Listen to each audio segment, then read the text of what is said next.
उन्नाव, शाहजहांपुर, हाथरस, लखीमपुर, बाराबंकी और अब कानपुर। लेकिन योगी जी के मुंह से एक शब्द नहीं फूटता है, अमित शाह के मुंह पे चुप्पी है, प्रधानमंत्री मोदी जी बिल्कुल चुप रहते हैं। और इन सब लोगों की चुप्पी निंदनीय ही नहीं है, ये कहीं ना कहीं सवाल उठाती है इनके आडंबर और ढोंग पर जो महिलाओं के नाम पर नारी शक्ति इत्यादि नारों से रचे जाते हैं। योगी जी के पास वक्त है मालदा जाकर वोट मांगने का, वो बंगाल जाकर कहते हैं कि अपराध मुक्त हो जाएगा बंगाल। आपकी नाक के नीचे जो अपराध हो रहा है, आपकी नाक के नीचे जो अराजकता है, उससे आप उत्तर प्रदेश को कब मुक्त करिएगा। भाजपा ने 2017 में 312 सीट जीती थी, उनके 114 विधायकों के खिलाफ अपराध के मामले दर्ज हैं, जिसमें से 82 के खिलाफ जघन्य अपराध के मामले दर्ज हैं, जैसे कि रेप और मर्डर जैसे मामले दर्ज हैं। और प्रधानमंत्री न खाऊंगा न खाने दूंगा की बड़ी बड़ी बातें करते थे, आज वो पूरी तरह से एक्सपोज हो चुके हैं। आप तो बहुत बड़ी बड़ी बातें करते थे, ना खाऊंगा ना खाने दूंगा, आपने तो कुछ खाने से छोड़ा ही नहीं है, ये एक सत्य है। एक कंपनी एक्सेप्ट कर रही है कि उसने घूस दी गई, लेकिन विरोधाभास यह कि जिसको घूस दी गई वो चुप बैठा हुआ है, उसने मुंह पर पट्टी बांधी हुई है। वो काम मत करिए जो आपके टेलीविजन एंकर करते हैं। आप लोग तो अच्छी पत्रकारिता करते हैं तो वही करते रहिए, इसी के लिए मैं आपका सम्मान करती हूं। और एफएमसीजी का बढ़ता दाम हर उस व्यक्ति को प्रभावित करेगा जो मंजन करता है इस देश में।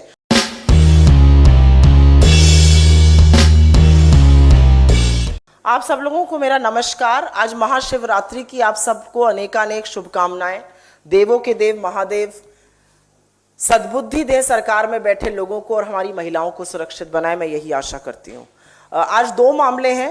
पहला मामला मेरे गृह क्षेत्र उत्तर प्रदेश का है, तो पहले उस पर बात करेंगे, क्योंकि अभी कुछ ही दिन पहले बड़ी तामझाम से महिला दिवस मनाया गया था। खैर मेरा तो ये मानना है कि एक ही दिन महिलाओं का नहीं होता है, ये पूरा साल हमारा है और हमारी शक्ति को कम आंकना किसी भी पुरुष की गलती होती होगी।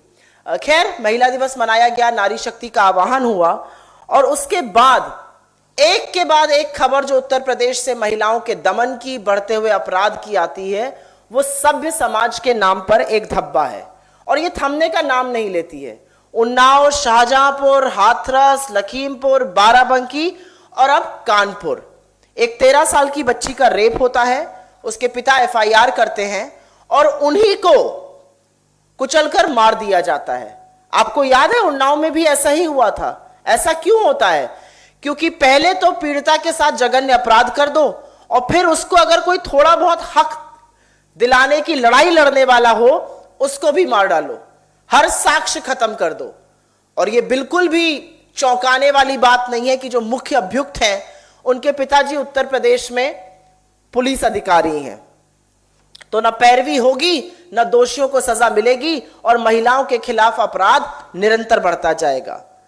एक 13 साल की बच्ची का रेप अपने आप में दिल दहलाने वाली घटना है, लेकिन योगी जी के मुंह से एक शब्द नहीं फूटता है, अमित शाह के मुंह पे चुप्पी है, प्रधानमंत्री मोदी जी बिल्कुल चुप रहते हैं। और इन सब लोगों की चुप्पी निंदनीय ही नहीं है, ये कहीं ना कहीं सवाल उठाती है इनके आडंबर और ढोंग पर जो महिलाओं के नाम पर नारी शक्ति इत्यादि नारों से रचे जाते हैं। और इनकी चुप्पी जो है, जो सुई पटक सन्नाटा मैं उसे कहती हूं, पिन ड्रॉप साइलेंस, वो महिला सुरक्षा के लिए बहुत घातक है। योगी जी के पास वक्त है मालदा जाकर वोट मांगने का, वो बंगाल जाकर कहते हैं कि अपराध मुक्त हो जाएगा बंगाल। आपकी नाक के नीचे जो अपराध हो रहा है, आपकी नाक के नीचे जो अराजकता है, उससे आप उत्तर प्रदेश को कब मुक्त करिएगा। और यह सच है कि ये स्क्रिप्ट है और ये बार बार रिपीट होती है। पहले महिलाओं के खिलाफ अपराध होता है, उसके बाद उसको छिपाने के, उनके साक्ष्य मिटाने की कोशिशें होती हैं। कुछ नहीं है तो जो पैरवी करने वाला भाई या बाप है उसी को मार डाला जाता है। पूरी की पूरी भक्त मंडली, सूचना सलाहकारों की मंडली, आला पुलिस अधिकारी, गवर्नमेंट सब लग जाते हैं उत्तर प्रदेश में महिला के पहले तो प्रूव करने में कि रेप हुआ ही नहीं है और फिर उसके चरित्र हनन करने में, उसका कैरेक्टर असैसिनेशन होता है। और उसके बाद जब ये सब होने के बावजूद फिर भी प्रूव हो जाता है कि नहीं रेप हुआ है, तो मुंह में दही जम जाती है। क्या हुआ था हाथरस में, वही कानपुर में हो रहा है। एक शब्द हमें अभी तक सरकार से सुनाई नहीं दिया है। मुझे ऐसा लगता है कि इन सब चीजों का जो मूल है वो उत्तर प्रदेश की सरकार से ही निकलता है। भाजपा ने 2017 में 312 सीट जीती थी। उनके 114 विधायकों के खिलाफ अपराध के मामले दर्ज हैं, जिसमें से 82 के खिलाफ जघन्य अपराध के मामले दर्ज हैं, जैसे कि रेप और मर्डर जैसे मामले दर्ज हैं। एक और इशू है, और ये गंभीर इशू है। एक मामला सामने आया है और उस पूरे मामले में कहीं ना कहीं सरकार की बखिया उधेड़ कर रख दी है।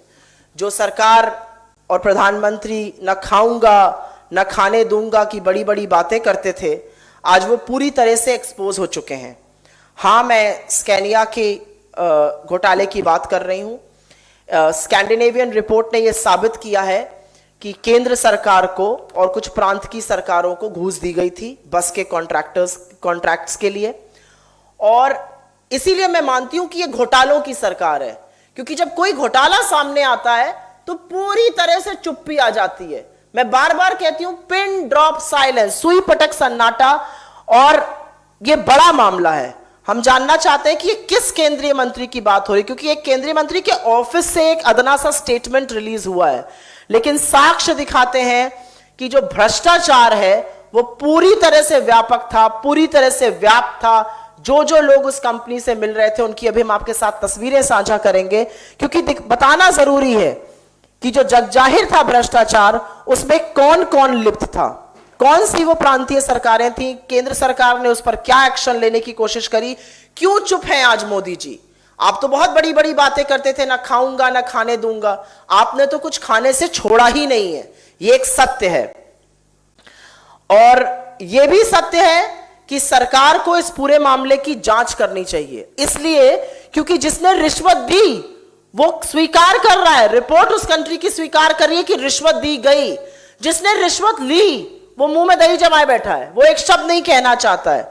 तो ऐसा चलेगा नहीं, क्योंकि यहां पर पब्लिक मनी, पब्लिक अकाउंटेबिलिटी, ये सब चीजें इन्वॉल्व हैं और सरकार को अपनी चुप्पी तोड़नी पड़ेगी। मैं आपके साथ कुछ साक्ष्य और कुछ तस्वीरें जरूर साझा करना चाहती हूं। ये कुछ तस्वीरें हैं, इसमें आपको सरकार के तमामों मंत्री, अगर आप लोग जूम इन कर लें तो मैं अनुग्रहित रहूंगी। सरकार के तमामों मंत्री उस कंपनी के साथ साझा हो रहे हैं। ये प्रधानमंत्री महोदय जी हैं, गले लग रहे हैं, हाथ मिला रहे हैं, जैसा कि उनका शैली रहती है। ये स्कैनिया के सीईओ हैं, जिनके साथ प्रधानमंत्री महोदय जी की तस्वीरें हैं। यहाँ पर आपको राजस्थान की चीफ मिनिस्टर दिख रही हैं। यहाँ पर आपको road and transport, surface transport के मंत्री नितिन गडकरी जी दिख रहे हैं। अगर आप और आगे बढ़िएगा तो फिर से प्रधानमंत्री जी हैं। यहाँ पर आपको कानून और विधि के मंत्री रविशंकर प्रसाद जी दिख रहे हैं, बड़ी बड़ी बातें करते हैं, बड़बोले हैं। जरा इसके बारे में कुछ बताएंगे कि रिश्वत किसने ली है, और जब कंपनी कहती है कि रिश्वत दी गई है तो क्या अकाउंटेबिलिटी होनी चाहिए सरकार की? रिश्वत किसने ली है, इसके बारे में कौन बताएगा हमें? ये तस्वीर नितिन गडकरी जी की है। मैं वापस जाना चाहूंगी, जो तस्वीरें खुलकर सामने आई हैं मोदी जी की, प्रांतीय सरकारों की, सरफेस ट्रांसपोर्ट मंत्री की, जिस तरह का दोषारोपण हुआ है, ये गंभीर मामला है। और गंभीर मामला इसलिए है क्योंकि ये मामला कहीं ना कहीं दिखाता है कि रिश्वत का ये फेर लंबा था। रिश्वत का यह फेर इसलिए लंबा था क्योंकि इसमें रिश्वत दी गई है, कंपनी ये स्वीकारा है, और सरकार ने अभी तक इस पर अपनी चुप्पी नहीं तोड़ी है। हम डिमांड करते हैं कि इस पूरे मामले की जुडिशियल इंक्वायरी हो। एक अदना सा स्टेटमेंट किसी मंत्री के ऑफिस से स्वीकार्य नहीं है। ये पब्लिक लाइफ में प्रोबिटी, ये पब्लिक लाइफ में अकाउंटेबिलिटी, पब्लिक लाइफ में स्वच्छता का मामला है। ये आक्षेप सीधा सीधा प्रधानमंत्री कार्यालय तक जाता है और इस पर वो चुप्पी नहीं रख सकते हैं। ऐसा है कि ये रिपोर्ट जो है ये स्कैंडिनेविया की प्रेस ने स्कैंडिनेवियन गवर्नमेंट के सामने प्रस्तुत करी है। जो साक्ष्य भी हम बता रहे हैं, जो आपने बसों के नंबर दिए, वो वहीं से आए हैं। मैं उस रिपोर्ट को क्यों कोट करूं, क्योंकि वो हमारी रिपोर्ट नहीं है, वो एक पर्टिकुलर रिपोर्ट है, वो अब सार्वजनिक रूप से अवेलेबल है। जहां तक आपने नितिन गडकरी जी की बात करी, हां, क्योंकि वो मुख्यतः मंत्री हैं सरफेस ट्रांसपोर्ट के, उनको तो जवाब देने की जरूरत है ही। लेकिन क्या इससे आप मोदी जी को बख्श देंगे? क्या रविशंकर प्रसाद जी, क्या उनके वेरियस मुख्यमंत्री चुप बैठेंगे? हाँ, नितिन गडकरी जी को जवाब देना पड़ेगा और उनके ऑफिस से एक अदना सा स्टेटमेंट जवाब नहीं हो सकता है।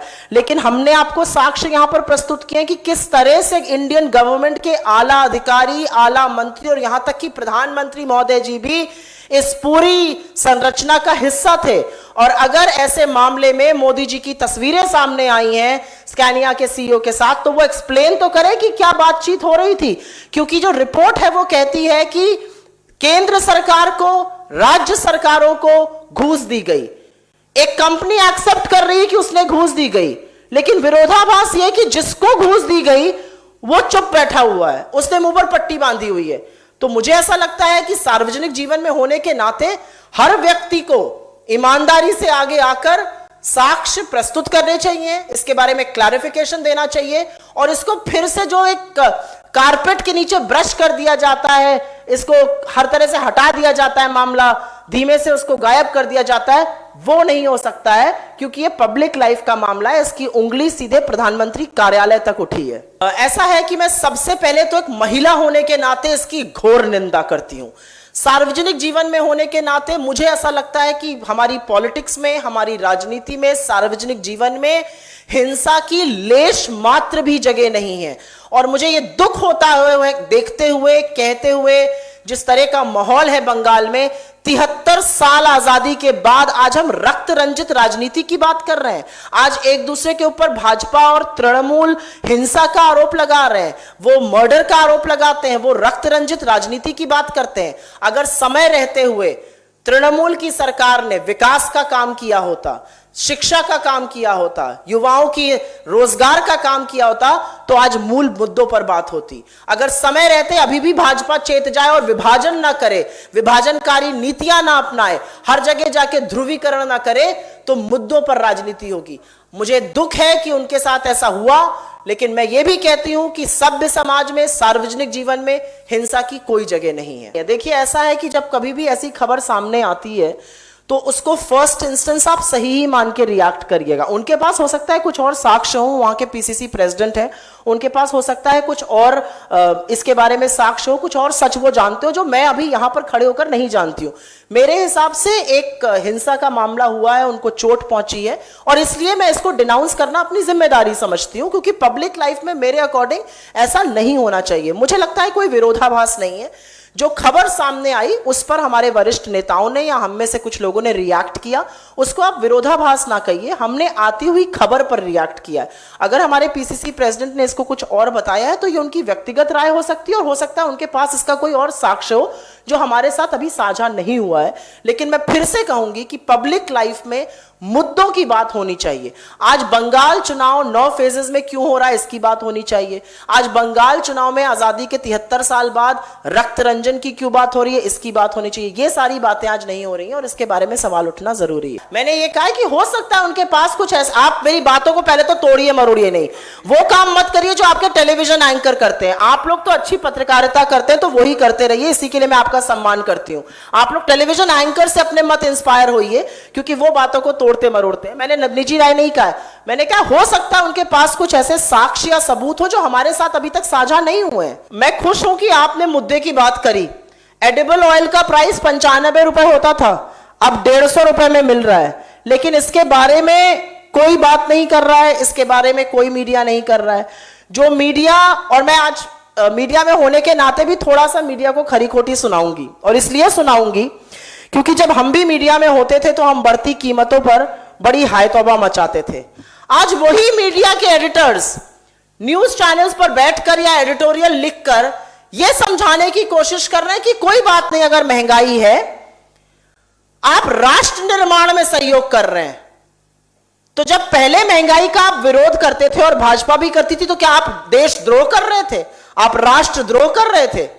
महंगाई सबसे बड़ा अभिशाप है, महंगाई सबसे बड़ा पाप है। आप एडिबल ऑयल्स की बात कर रहे हैं, एक खबर आई है एक डेली में कि एफएमसीजी कंपनीज, जो कंपनीज साबुन, तेल, शैम्पू, दांत का मंजन इत्यादि बनाती हैं, वो कंपनीज ने भी दाम बढ़ाने शुरू कर दिए हैं क्योंकि रॉ मटेरियल के प्राइसेस बढ़ गए हैं। और एफएमसीजी का दाम तब बढ़ता है जब महंगाई सर ऊपर से गुजरने लगती है। और एफएमसीजी ने, क्योंकि उनका रॉ मटेरियल का कॉस्ट इतना बढ़ गया है, इसलिए वो विवश है, कहते हैं, दाम बढ़ाने के लिए। और एफएमसीजी का बढ़ता दाम हर उस व्यक्ति को प्रभावित करेगा जो मंजन करता है इस देश में। वो देश का सबसे अमीर आदमी है और उस पंक्ति में, गरीबों की पंक्ति में सबसे पीछे खड़ा गरीब व्यक्ति है, लेकिन उसके बारे में कोई बात नहीं होगी। 100 रुपए पर पेट्रोल बिक रहा है, उसके बारे में कोई बात नहीं होगी। चुनाव आएंगे तो दाम बढ़ने बंद हो जाएंगे, चुनाव चले जाएंगे तो आपकी कमर तोड़ी जाएगी। एलपीजी का सिलेंडर 225 रुपए बढ़ जाता है, 6 बार दाम बढ़ाए गए 3 महीने में। किस चीज का बदला आप देशवासियों से ले रहे हैं? ये देशवासी आपके कुप्रबंधन में, कोरोना में आपके साथ खड़े रहे, 2 लाख से ज्यादा लोगों की मौत हो गई, फिर भी आपको इस देश ने साथ दिया, आपका हाथ पकड़ा। आप देश से किस चीज का बदला ले रहे हैं? और अगर वाकई में आप देश का भला चाहते हैं तो पेट्रोल, डीजल और एलपीजी की कीमतों को घटाइए। ये जब कीमतें घटेंगी, अपने आप एफएमसीजी खाद्य पदार्थों की कीमतें भी घटेंगी। आप रीडिंग ले लीजिए, जो लोग यहां पर अर्थशास्त्र ट्रैक करते हैं या जो नहीं भी करते हैं, फूड एंड फ्यूल इन्फ्लेशन तो जबरदस्त बढ़ ही रहा है, लेकिन जो कोर इन्फ्लेशन होता है, जो फूड और फ्यूल को छोड़कर होता है, वो 6.5% आया है जनवरी में, और वो निरंतर बढ़ता जा रहा है। ये बहुत बड़ी भयावह सिचुएशन होने वाली है। आरबीआई ने दबी जबान में इसका उल्लेख भी किया है। तो मुझे लगता है कि महंगाई एक बहुत बड़ा मुद्दा है। महंगाई वही डायन है, लेकिन ऐसा लगता है मोदी सरकार में वो डार्लिंग बन चुकी है, डायन नहीं रही है।